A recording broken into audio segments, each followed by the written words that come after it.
La seguridad de la presencia de Cristo. Se cuenta que un joven aprendiz pidió prestada a un anciano y experimentado artífice sus herramientas. ¿Para qué quieres mis herramientas, hijo?, le preguntó el anciano. Es para ver si puedo hacer un trabajo mejor, replicó el muchacho. El anciano cedió a la súplica del joven y una semana más tarde fue a verle a su taller y le preguntó: ¿Cómo te ha ido, muchacho? No tan bien, ni con sus herramientas puedo hacer un trabajo mejor. Entonces el anciano le dijo así: Hijo mío, no son las herramientas del maestro lo que necesitas, sino el espíritu del maestro. ¿Qué es la vida controlada por Cristo? La vida de cada persona siempre es controlada por algo o por alguien. Hay quienes son controlados por el dinero, la ambición y la codicia, y todo lo que hacen gira en torno a ganar más, a tener más, a ser mejores que otros. Otros son controlados por los placeres y todo lo que hacen va encaminado a satisfacer sus deseos, a sentirse bien y experimentar placer. Algunos son controlados por sus emociones, el miedo o la culpa o el resentimiento o la ira, la venganza, el dolor o el qué dirán, y su conducta y sus palabras reflejan y manifiestan quién en verdad está en control en sus vidas. Pero si vamos a la raíz del asunto, descubrimos que todo eso tiene que ver con el yo, con el ego, que quiere ser entre comillas libre y siempre termina esclavizado y dependiente de algo o de alguien.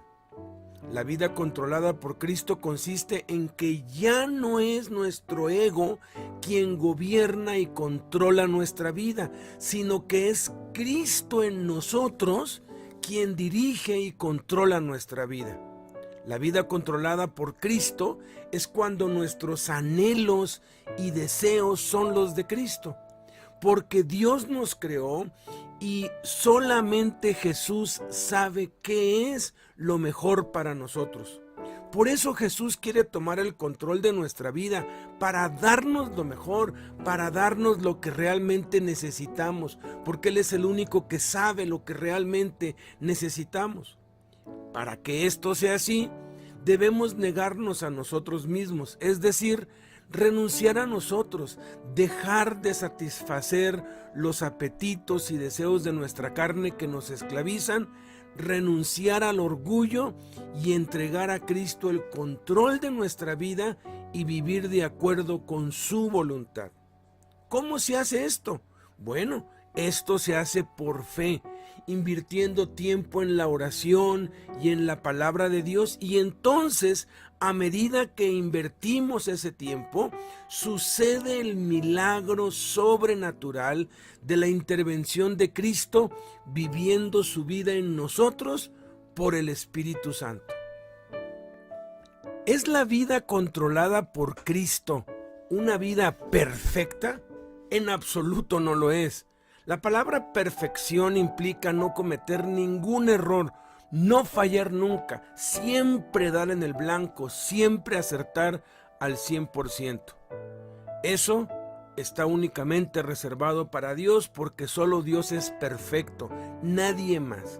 Y ningún ser humano ha alcanzado la perfección en la tierra, excepto nuestro Señor Jesucristo, por supuesto. Sin embargo, eso no es pretexto ni obstáculo para no entregar nuestras vidas a Cristo para que seamos controlados por Él, porque si lo hacemos, nuestras vidas serán mejores y Cristo cambiará no solo nuestra vida, sino también cambiará el mundo que nos rodea por medio de nosotros. Hace algunas décadas, un historiador publicó un póster con las 100 personas más influyentes de la historia y las clasificó desde la más influyente hacia abajo, y explicaba brevemente qué habían hecho cada uno de ellos para cambiar el mundo para bien.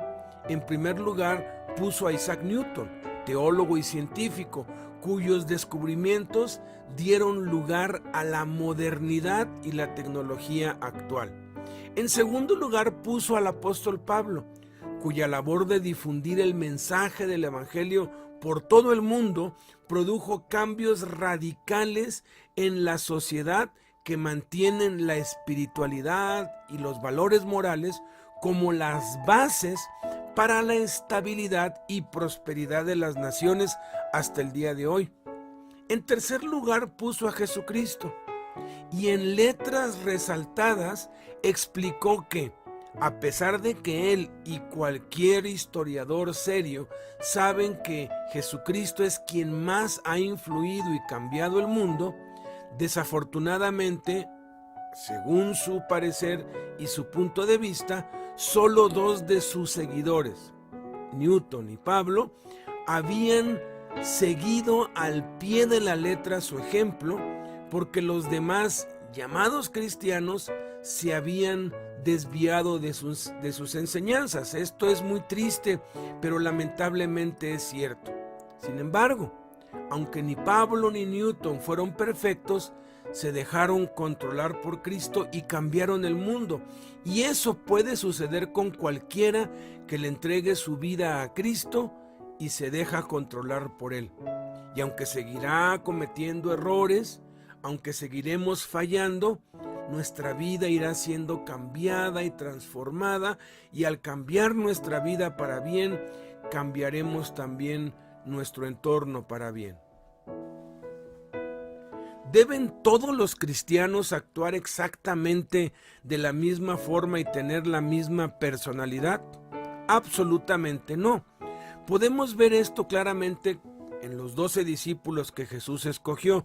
Todos eran diferentes, no actuaban de la misma forma y tenían temperamentos diversos. Algunos de ellos eran tan tímidos, tan introvertidos, que no se registra ni una sola palabra o intervención de ellos. Otros, como Pedro, eran muy extrovertidos, lo que algunos llamarían el temperamento sanguíneo, con mucha carisma, siempre hablando, preguntando, protagonizando, acertando y fallando. Otros, como Jacobo y Juan, tenían el temperamento que algunos llaman colérico, o lo que otros lo denominan como enojones o iracundos. Jesucristo los bautizó, los apodó como los hijos del trueno, porque su estado de ánimo estallaba frecuentemente. Otros eran muy piadosos y celosos de la ley, como Natanael. Otros muy amigueros y fiesteros, como Mateo, que cuando lo llamó hizo una gran fiesta, invitó a todos sus amigos, y hasta uno de ellos, Judas, quien llegó a ser el traidor, era deshonesto y robaba de las ofrendas y ayudas que recibían. Sin embargo, a pesar de ser todos tan diferentes, tuvieron un factor común: se entregaron a Jesús y se dejaron controlar por Él. Y Jesús usó a cada uno conforme a su personalidad para sus propósitos, y aunque los usó de maneras muy diferentes y diversas, Dios cumplió en ellos sus propósitos. Jesús cumplió sus propósitos en cada uno para la gloria de Dios. Así que, sin importar nuestro trasfondo, cultura y personalidad, si nos dejamos controlar por Cristo, Jesús usará nuestras vidas para sus propósitos, para la gloria de Dios, y de paso seremos muy dichosos y felices, porque lo único que nos puede traer la satisfacción, la felicidad, la bienaventuranza, la dicha en esta vida es vivir para Cristo, vivir para sus propósitos. Hay muchos conceptos equivocados respecto de cómo vivir la vida cristiana, una vida controlada por Cristo.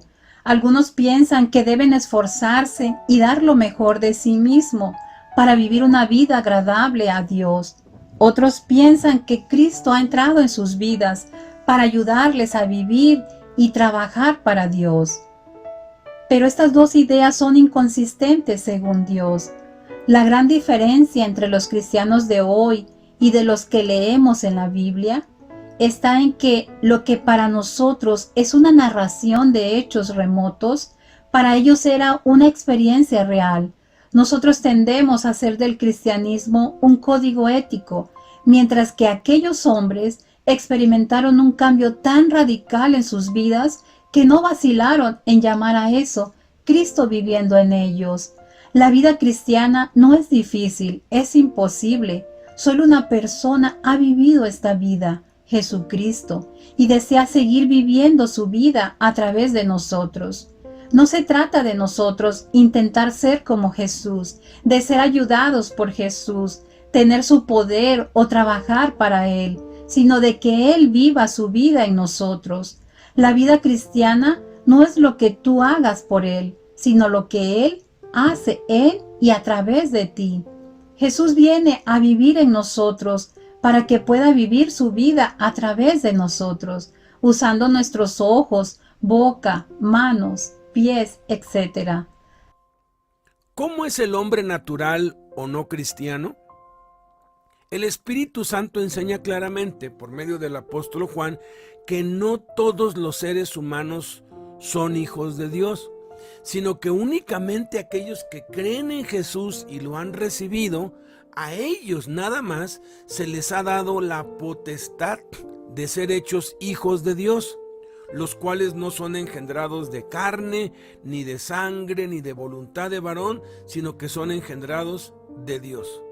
Sí, ciertamente Dios creó a todos los seres humanos y todos somos criaturas de Dios, pero solamente los que creen en Jesús y lo reciben son hijos de Dios, o dicho en otras palabras, cristianos nacidos de nuevo. Es lo que dice la palabra de Dios. Entonces, el hombre natural se define en la Biblia como aquel que no ha recibido a Cristo, aquel que no ha nacido de nuevo, que esa era la condición de todos nosotros antes de ser salvos.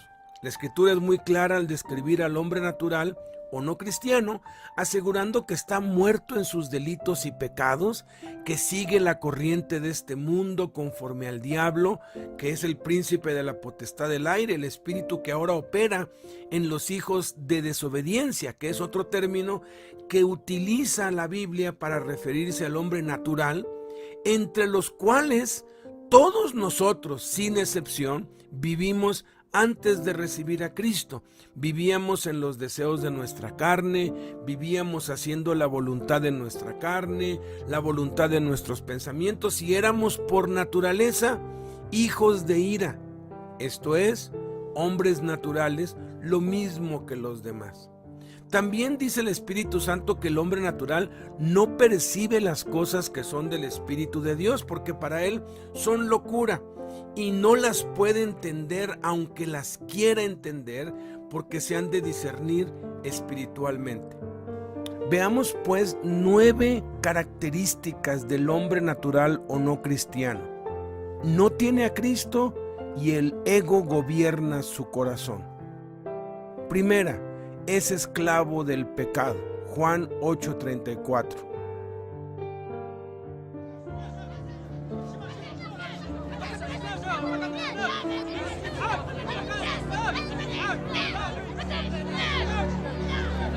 Jesús se dirigió entonces a los judíos que habían creído en él y les dijo: si se mantienen fieles a mis enseñanzas, serán realmente mis discípulos y conocerán la verdad, y la verdad los hará libres.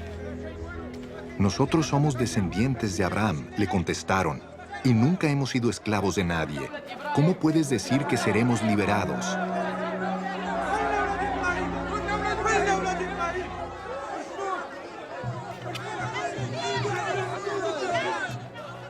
Ciertamente les aseguro que todo el que peca es esclavo del pecado, respondió Jesús.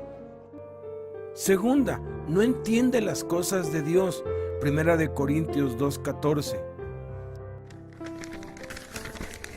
Pero los que no son espirituales no pueden recibir esas verdades de parte del Espíritu de Dios.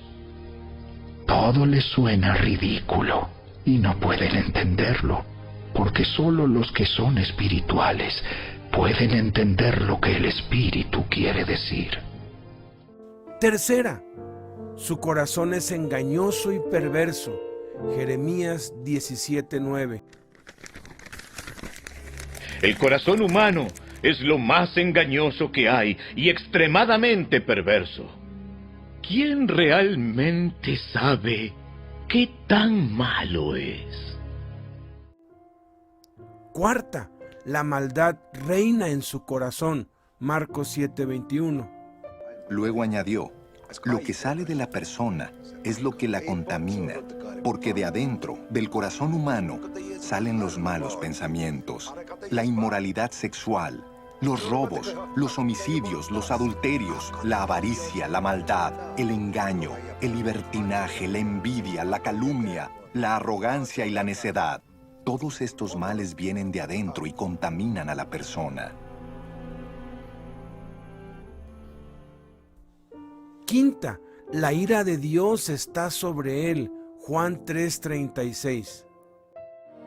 El que cree en el Hijo tiene vida eterna, pero el que rechaza al Hijo no sabrá lo que es esa vida, sino que permanecerá bajo el castigo de Dios. Sexta, está muerto en delitos y pecados. Efesios 2:1.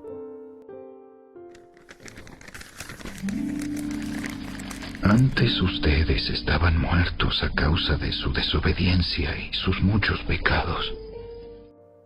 Séptima, anda conforme al mundo y al diablo. Efesios 2:2. Vivían en pecado, igual que el resto de la gente, obedeciendo al diablo, el líder de los poderes del mundo invisible, quien es el espíritu que actúa en el corazón de los que se niegan a obedecer a Dios. Octava, hace la voluntad de su carne y pensamientos. Efesios 2:3. Todos vivíamos así en el pasado, siguiendo los deseos de nuestras pasiones y la inclinación de nuestra naturaleza pecaminosa. Por nuestra propia naturaleza, éramos objeto del enojo de Dios, igual que todos los demás. Novena, su única esperanza es Cristo.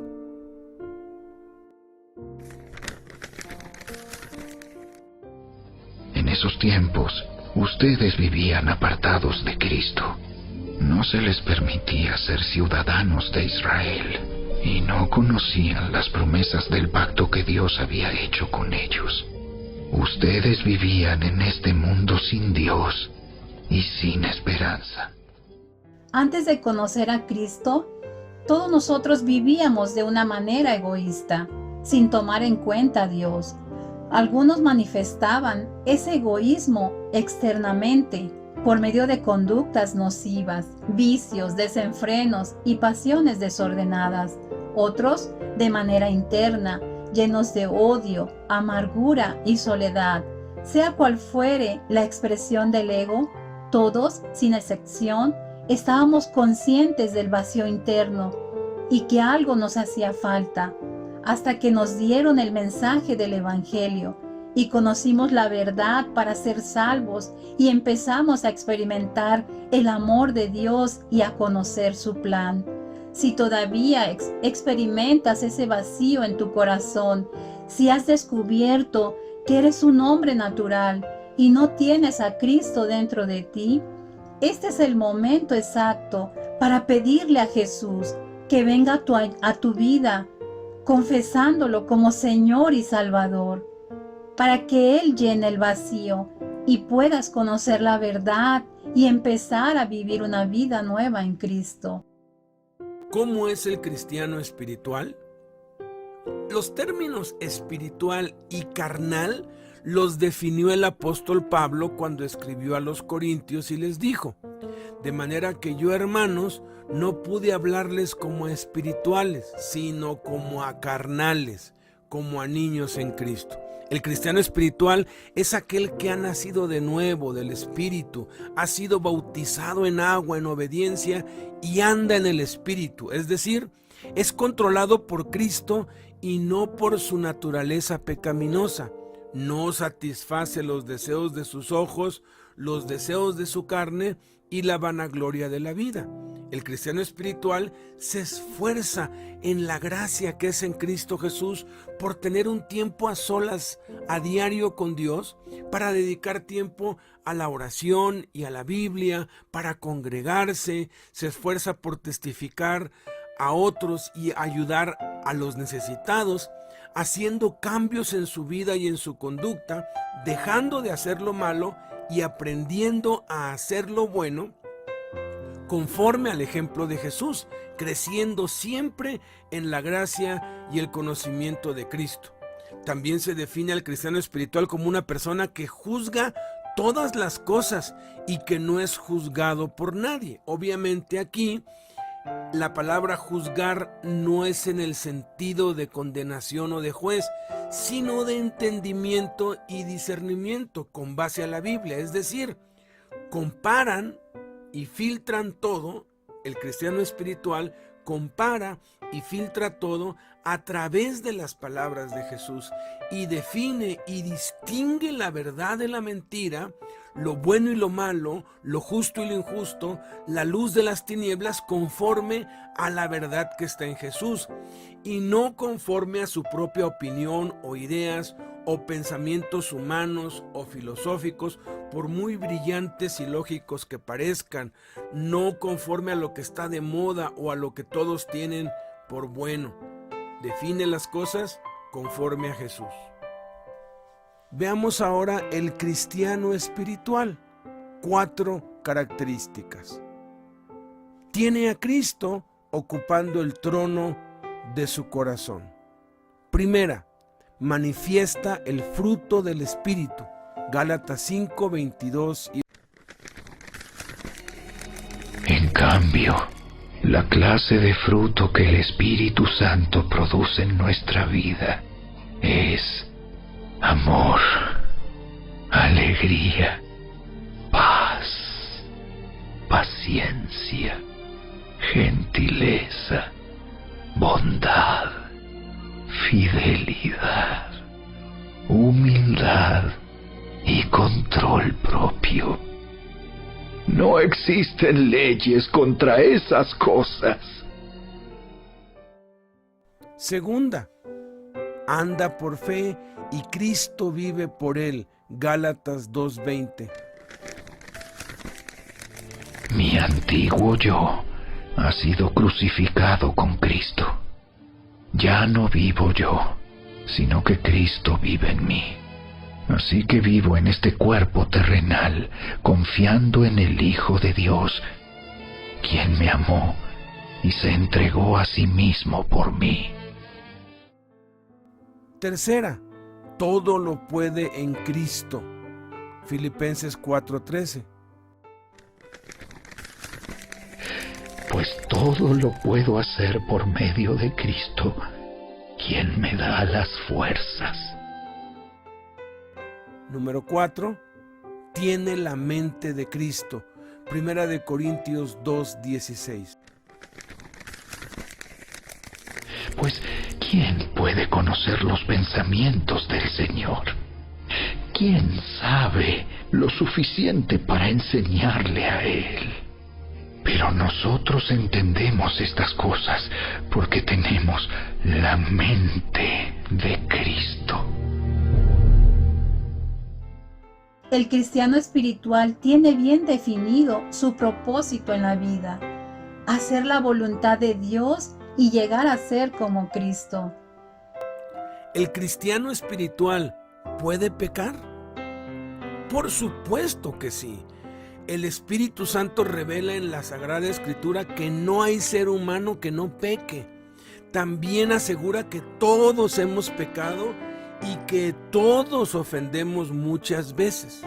Es de suprema importancia entender lo que es pecado a los ojos de Dios, porque los seres humanos y la mayoría de los cristianos, desafortunadamente, consideran pecado solo las cosas grotescas como el asesinato, el secuestro, la violación sexual, el aborto, el homosexualismo, las drogas, el alcoholismo, etc. Y se engañan a sí mismos, creyendo que como no han hecho ni practican esas cosas, entonces pues no son pecadores y por lo tanto no pecan, a pesar de que mienten, son hipócritas, chismosos, lujuriosos, envidiosos, celosos, idólatras, y la lista puede continuar.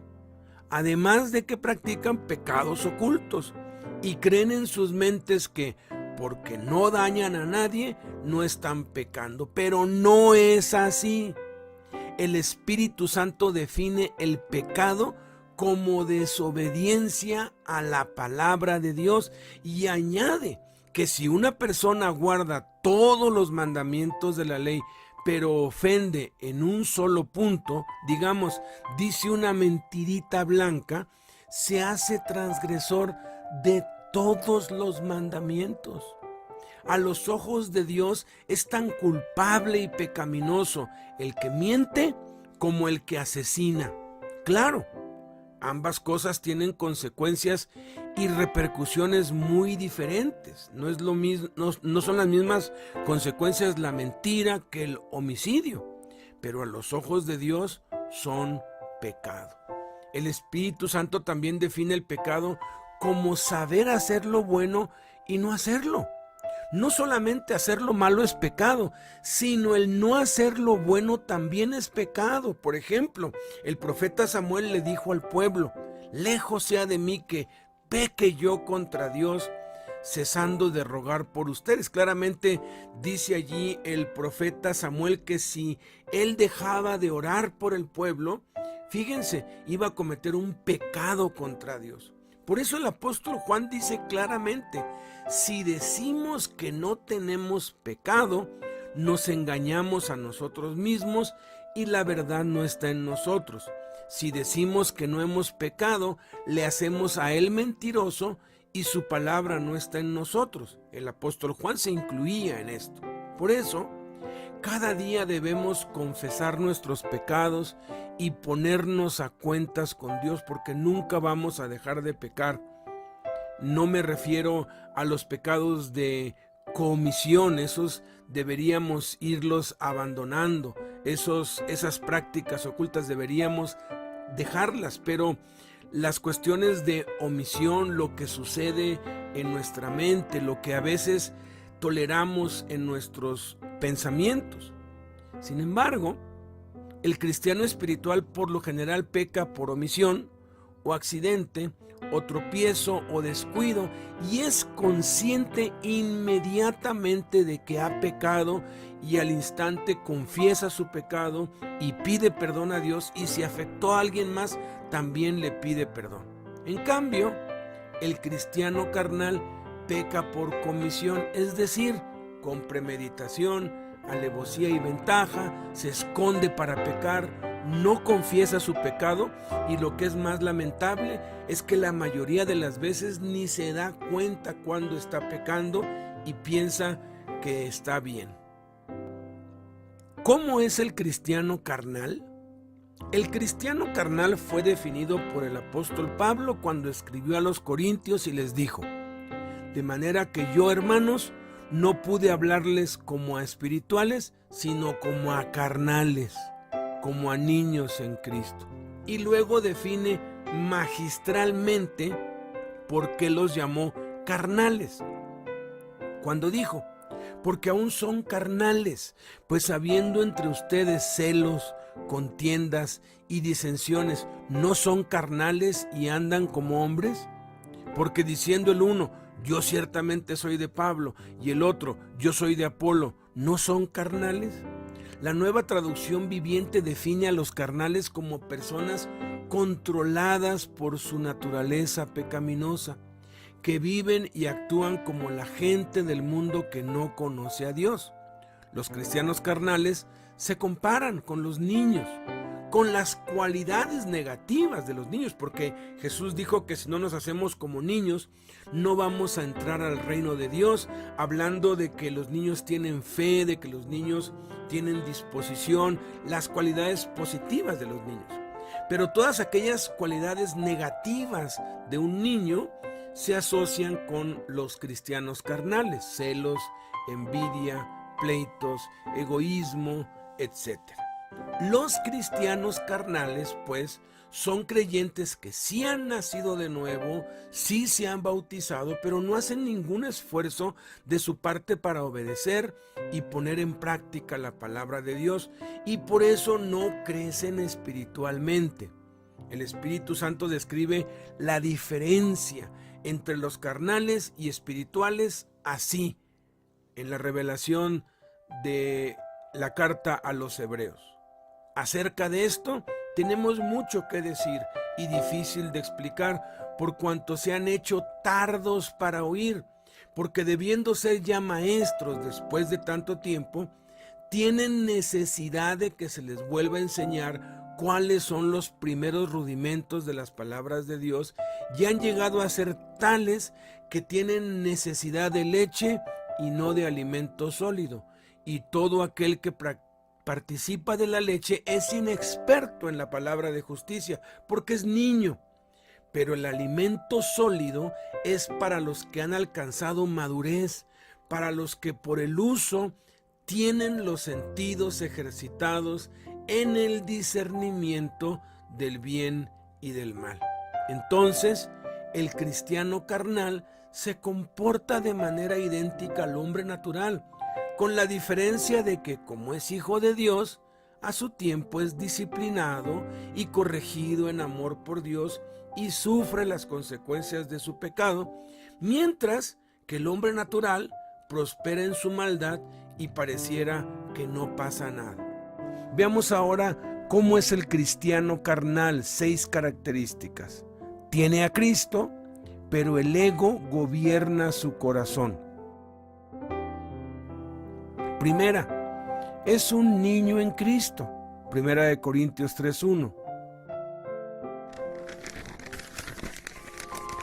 Amados hermanos, cuando estuve con ustedes, no pude hablarles como lo haría con personas espirituales. Tuve que hablarles como si pertenecieran a este mundo o como si fueran niños en Cristo. Segunda, no puede recibir alimento sólido. 1 Corintios 3:2.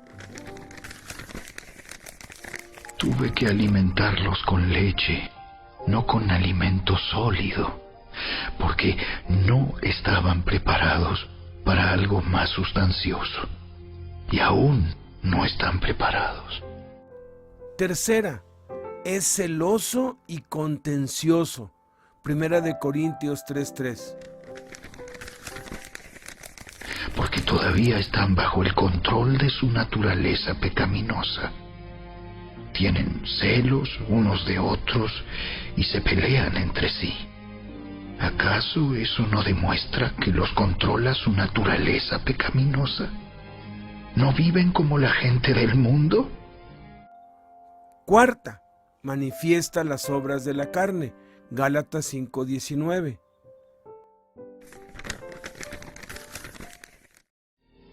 Cuando ustedes siguen los deseos de la naturaleza pecaminosa, los resultados son más que claros. Inmoralidad sexual, impureza, pasiones sensuales, idolatría, hechicería, hostilidad, peleas, celos, arrebatos de furia, ambición egoísta, discordias, divisiones, envidia, borracheras, fiestas desenfrenadas y otros pecados parecidos. Permítanme repetirles lo que les dije antes. Cualquiera que lleve esa clase de vida no heredará el reino de Dios. Quinta, no puede agradar a Dios. Romanos 8:8.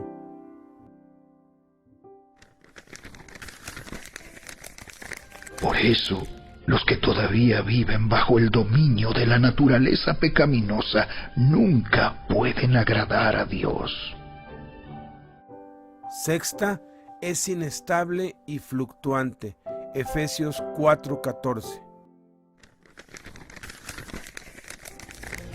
Entonces ya no seremos inmaduros como los niños. No seremos arrastrados de un lado a otro ni empujados por cualquier corriente de nuevas enseñanzas. No nos dejaremos llevar por personas que intenten engañarnos con mentiras tan hábiles que parecen la verdad. El cristiano carnal vive para sí mismo, se acerca a Dios solo para su propio beneficio, es decir, se sirve de Dios. ¿Cuál es la solución a la carnalidad?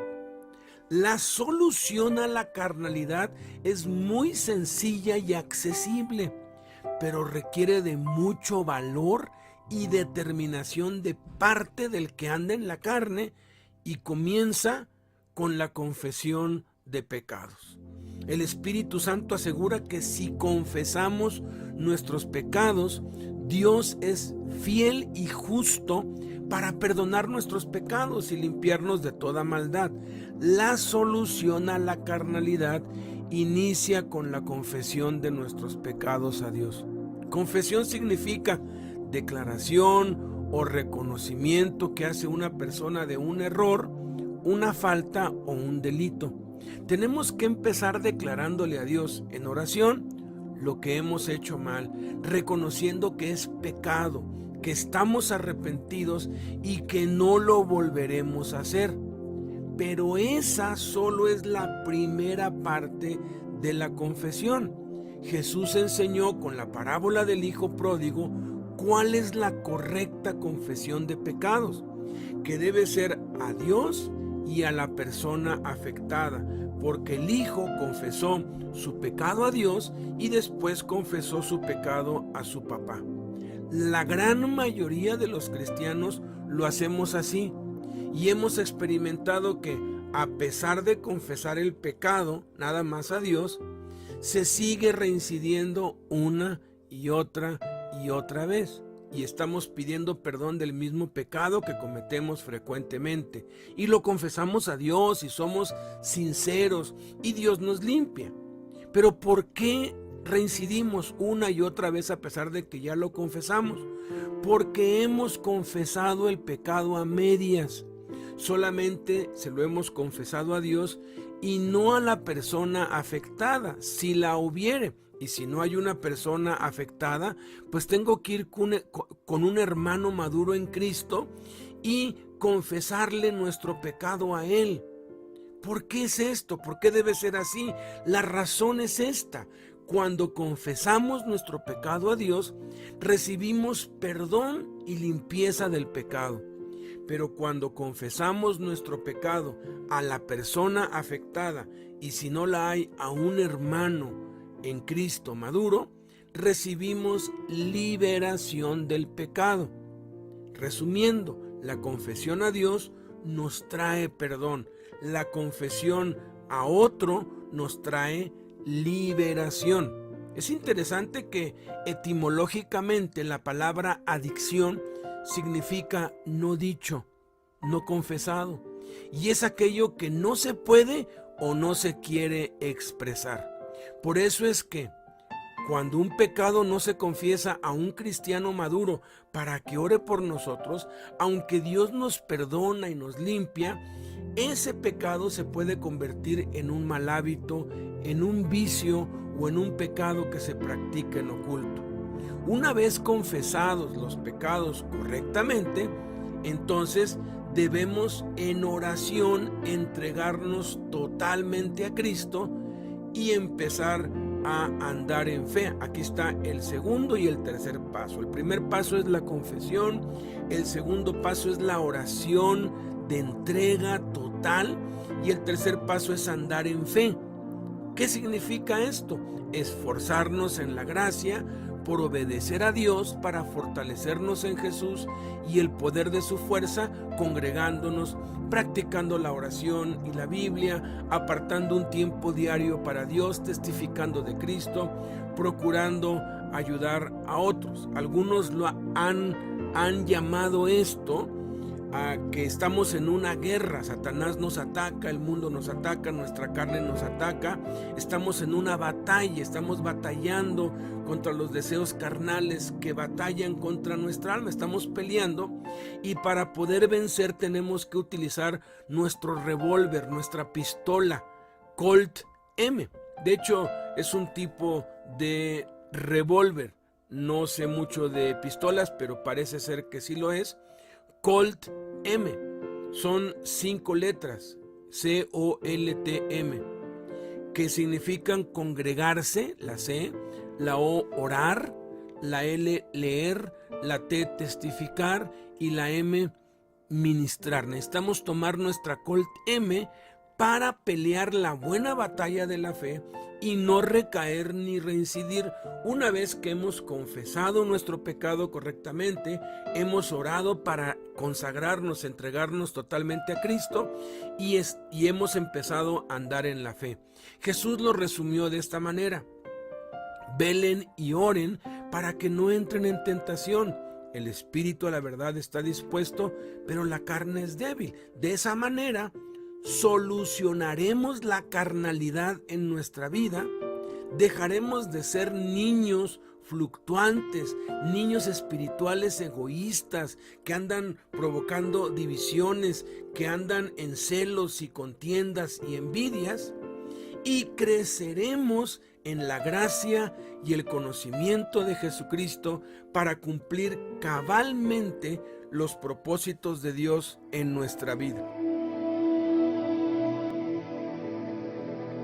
Jesús, fortaléceme, ayúdame, Señor, porque la lucha es tan fuerte y yo me siento tan débil para pelear. Dame sabiduría, lléname de tu poder, dime cómo vencer las tentaciones, porque he fallado.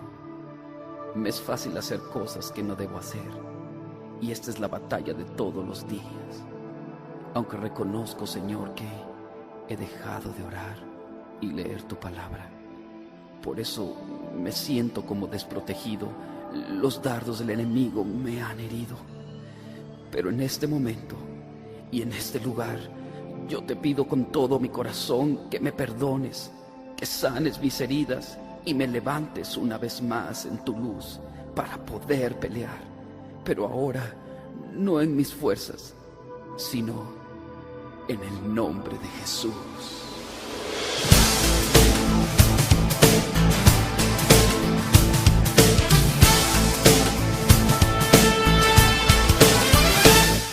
De pronto me encontré en una batalla,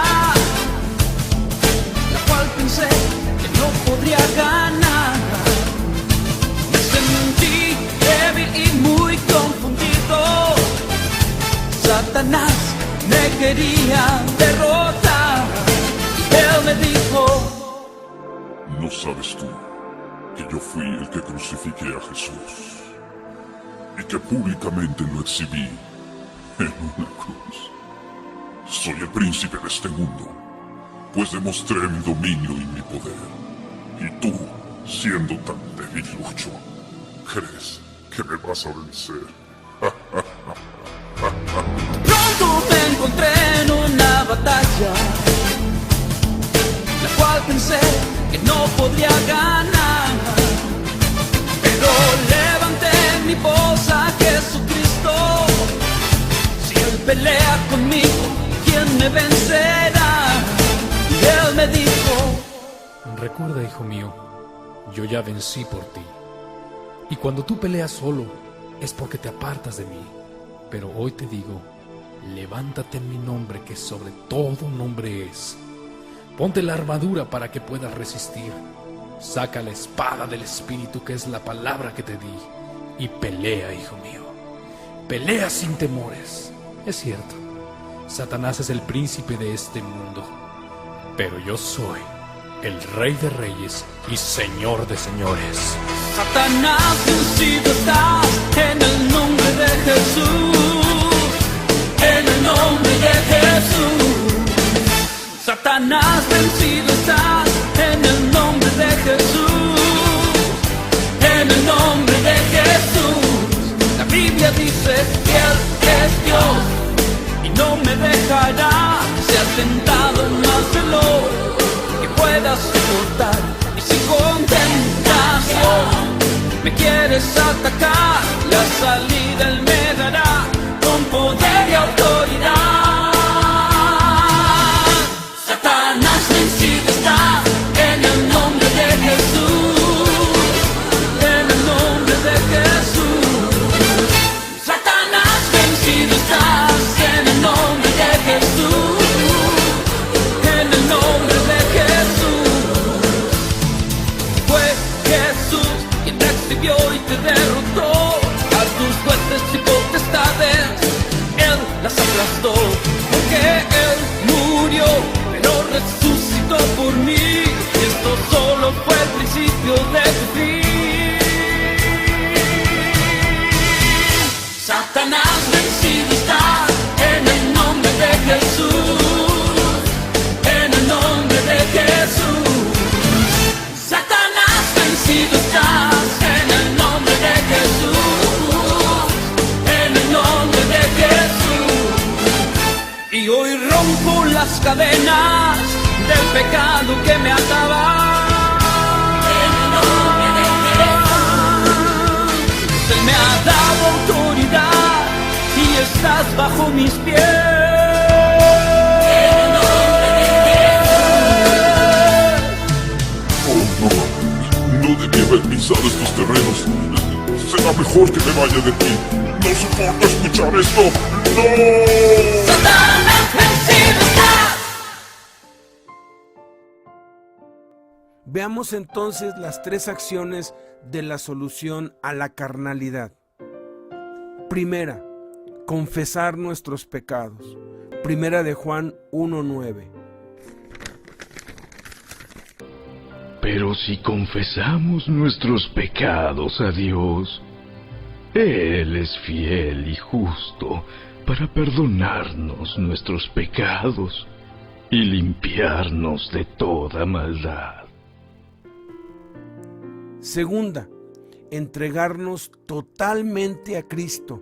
Romanos 12:1. Por lo tanto, amados hermanos, les ruego que entreguen su cuerpo a Dios por todo lo que Él ha hecho a favor de ustedes. Que sea un sacrificio vivo y santo, la clase de sacrificio que a Él le agrada. Esa es la verdadera forma de adorarlo. Y tercera, andar en Cristo por la fe. Colosenses 2:6. Por lo tanto, de la manera que recibieron a Cristo Jesús como Señor, ahora deben seguir sus pasos. Debemos presentar nuestros cuerpos en sacrificio vivo a Dios. Cuando se sacrificaban corderos en el Antiguo Testamento, se les quitaba la piel y se ofrecía en el altar pieza por pieza. Así también debemos ofrecer en oración cada miembro de nuestro cuerpo a Dios. Si ya recibimos a Jesús en nuestro corazón, pero le hemos dado lugar al egoísmo y Jesús ya no gobierna nuestra vida, entonces debemos arrepentirnos y entregarnos, rendirnos totalmente a Dios. Es muy recomendable hacer una oración de entrega cada día para dejar de vivir en la carne y vivir en el Espíritu.